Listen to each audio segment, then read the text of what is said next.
Hi friends, welcome to my YouTube channel Nalina Puduval Kanku.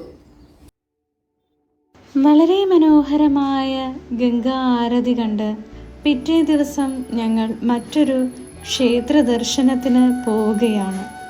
ഓട്ടോയിലിരുന്ന് പുറത്തെ കാഴ്ചകൾ കണ്ട് ഞങ്ങൾ ചണ്ഡികാദേവി ക്ഷേത്രത്തിലോട്ട് പോകാനുള്ള കേബിൾ കാർ ബുക്ക് ചെയ്യാനെത്തി. ഇവിടെ 439 രൂപയാണ് ഒരാൾക്ക്. അങ്ങനെ ഞങ്ങൾ കേബിൾ കാറിൽ കയറി. 4 പേർക്ക് ഇരിക്കാവുന്ന ചെറിയ കേബിൾ കാർ ആയിരുന്നു ഇത്. ഗംഗാനദിയുടെ തീരത്ത് നീലപർവ്വതത്തിൻ്റെ മുകളിൽ സ്ഥിതി ചെയ്യുന്ന ചണ്ഡികാദേവി ക്ഷേത്രം ഹരിദ്വാറിലെ ഏറ്റവും പ്രശസ്തമായ ക്ഷേത്രത്തിലൊന്നാണ്. ക്ഷേത്രത്തിലോട്ടുള്ള കേബിൾ കാർ യാത്ര അത്യന്തം മനോഹരമാണ്. താഴെ ഒഴുകുന്ന ഗംഗാനദിയും ചുറ്റുമുള്ള പച്ചപ്പും കാണുമ്പോൾ വളരെയധികം സന്തോഷം തോന്നുന്നു. ഇവിടെ നല്ല തിരക്കുണ്ടായിരുന്നു. തിരക്കിനിടയിലൂടെ നടന്ന ഞങ്ങൾ ദേവിയുടെ ദർശനത്തിനായി അകത്തോട്ട് പ്രവേശിച്ചു.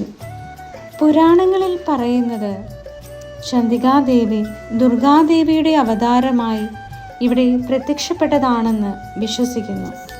ദർശനത്തിന് ശേഷം പുറത്തെ കാഴ്ചകൾ കണ്ട് കുറച്ചു നേരം നിന്നു. എന്ത് മനോഹരമാണ് ഈ കാഴ്ചകൾ! ഹരിദ്വാറിൽ വരുമ്പോൾ തീർച്ചയായും കാണേണ്ട ഒരു ക്ഷേത്രമാണിത്. പിന്നീട് ഞങ്ങൾ തിരിച്ച് കേബിൾ കാറിൽ കയറി. ചണ്ഡികാദേവി ക്ഷേത്രത്തിലെ ഭക്തിസാന്ദ്രമായ അനുഭവത്തിന് ശേഷം ഞങ്ങൾ ഹരിദ്വാറിലെ മറ്റൊരു പ്രശസ്ത ശക്തിപീഠമായ മാനസദേവി ക്ഷേത്രത്തിലേക്ക് യാത്ര തുടങ്ങി. ഈ ക്ഷേത്രത്തിലോട്ട് ഞങ്ങൾ കേബിൾ കാർ വഴിയാണ് പോയത്.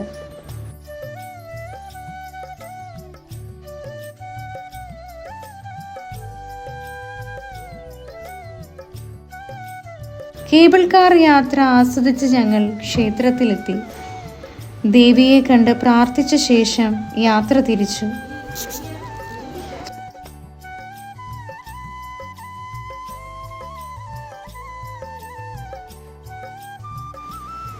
ഇന്ന് സന്ദർശിച്ച 2 ക്ഷേത്രങ്ങളും വളരെ മനോഹരമായിരുന്നു.